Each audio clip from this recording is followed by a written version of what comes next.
Hello, I saw your question in the email. You're asking about these parts D and E down here. Looks like you got it right. According to a poll, about 19% of adults in the country bet on professional sport. Data indicates 47.9% of the population in this country is male. Complete the following. Are the events male and bets on professional exclusive? Male and bets on professional sports mutually exclusive. So that goes back, I guess, to 5.2. Looks like no, person can be both male and bet on sports. So it looks like you're okay with that. Assuming that betting is independent, and in independent, would for this particular case, probability betting male and bets on a professional sport. If they're independent, then that equals probability male times probability of professional that they bet on professional sports. Compute the probability that the adult from this country selected at random is male and bets on professional sport. So if they're independent, this is the rule.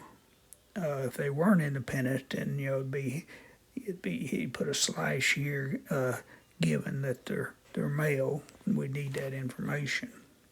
And so you just need to multiply the two numbers up here given. I changed them decimal. It looks like you did okay there.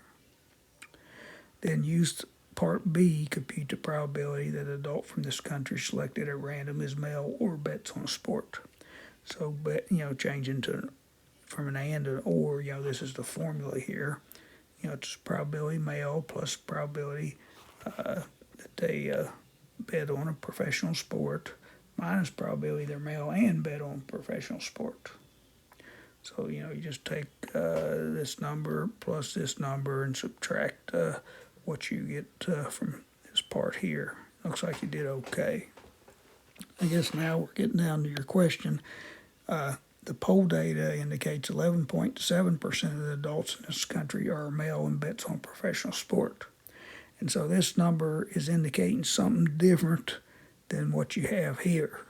So that's indicating this answer is incorrect. And so what does that mean? We assumed they were independent, so we just multiplied these two numbers here, and we got that number. But the reality, it's something different. So that assumption of independence must be incorrect. Assumption was incorrect. They're not independent. And so now they go and they recalculate this part here. So we're using the same formula, except, instead of using this number, we use the correct number. So, you take the 19% plus the 47.9%, then you subtract out this number here. Okay. Hope that helps.